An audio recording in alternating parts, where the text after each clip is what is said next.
Hi, I'm Dax Murphy, and today I'm going to talk to you about how to make development plans that actually work. In my role as a personal development coach, I get asked a lot about what makes a great personal development plan. You know, what are those key factors? What simply must be in the plan? What's got to be avoided? And the truth is, it's a very complex question. The finer details of any personal development plan will vary from person to person. So in one respect, it's a challenge to confidently say everybody should have this in their personal development plan.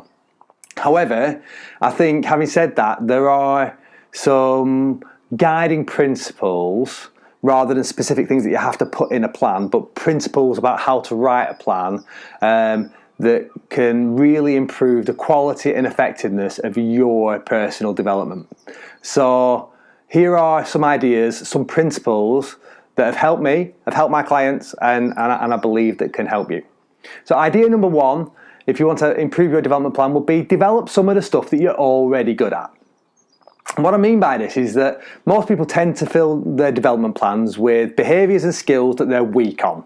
And developing your weaknesses is a good thing to do. But, and it's a big but, a personal development plan that solely focuses on your weaknesses is going to limit your progression. And I'll explain why. So, A, your weaknesses are likely to be the things that you don't naturally have an affinity to. So filling a plan up with stuff you don't like doing pretty much guarantees that you're not going to make it alive every single day. You're not going to go with it with enthusiasm and gusto because it's the things you don't like. B, if you spend all of your energy focusing on weak areas, then you've got to question what the result is. Go from rubbish to average. You turn from bad to okay. Becoming average doesn't inspire. Becoming average doesn't get you that dream job or that life you desire. So don't aim just to be average, or you'll end up being average, and that's nothing and not where you want to be. C, if you develop something that you're already good at, and spend lots of energy on focus and becoming the best in your company or your life or the people around you or even the world at that thing, now that inspires. And not only that, you get really good at something, you become the best at something, and you will get that job, you will get that life, because anybody who's the best at what they do in the world demands that life, demands that role, demands that money. So aim for greatness, not mediocrity. Second idea, create deep meaning.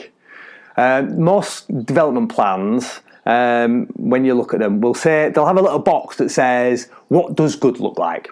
And this is often an area that, you know, we put little focus into, we often ignore. And I think that this is a really big mistake. It's a massive factor. In fact, I think we should go even further with it, and we should try and create deep meaning within it. Because if you can create an image of how amazing your life will be, how fabulous, how fulfilled everything will be once you achieve that development, and then you make that as compelling and as visual as you possibly can, what it does, it develops and grows an emotional attachment to your plan. And when you become emotionally invested as well as intellectually focused on the same thing, you become unstoppable, and it will drive you to take action. And let's be honest, action is the only way a personal development plan works. So it's really important to create deep meaning.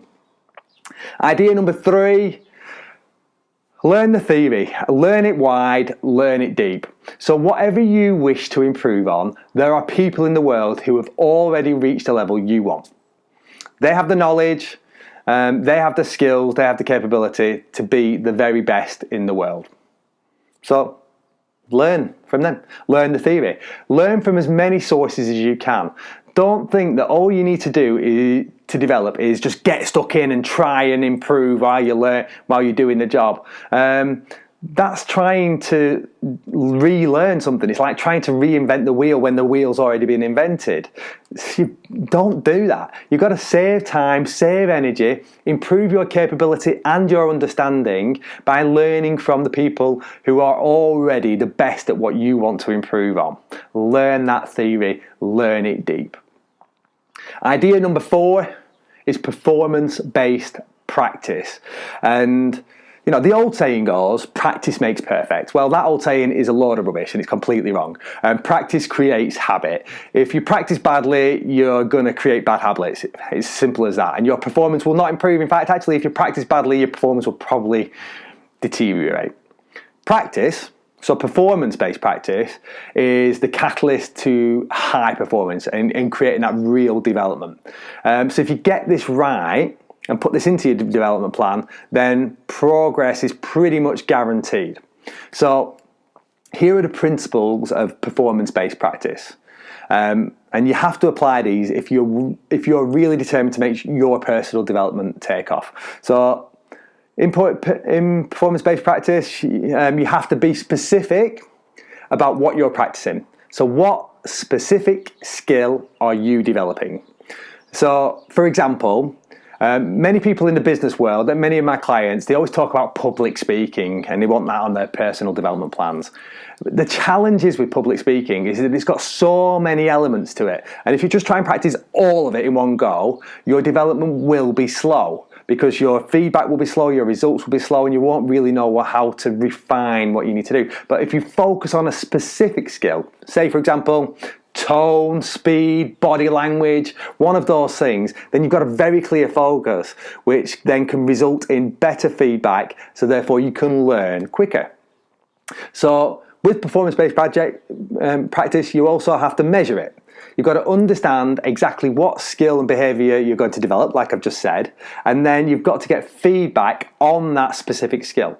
And if you can get feedback on something specific, that's 10 times more powerful than general overall feedback, because it's easier to understand, it's easier to digest, and then you can be ruthlessly focused on just one element. So your improvement in that element rapidly goes up, and your overall performance follows quickly after that. You also need to work outside of your comfort zone. So if you're comfortable in what you're doing within your personal development plan, then you are not learning and you are not developing.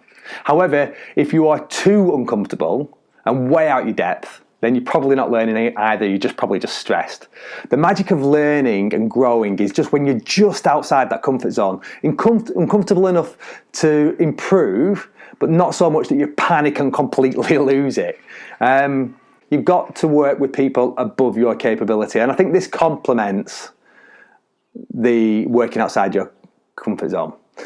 Practicing and working with those who are currently just above your capability level is one of the fastest ways to learn and grow, because you're learning from those people, and you've also got to raise your game just to keep up. And then the final element of performance-based practice is get a coach. And it's probably one of the most important. If you are completely sincere and serious about improving yourself, then you need to get a coach.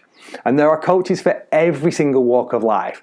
And these people are able to give you feedback, support, advice, expert perspective to your specific needs. And getting a coach is one of the most underrated elements that I see in anybody's personal development plans. People just don't think about it. But if you do think about it, think about the people who are the best in the world at what they do. Every single one of them's got a coach. And why is that? It's because coaches get them to the next level. Coaches keep them on top. If you're serious about your development, then get a coach in whatever area you want to develop in.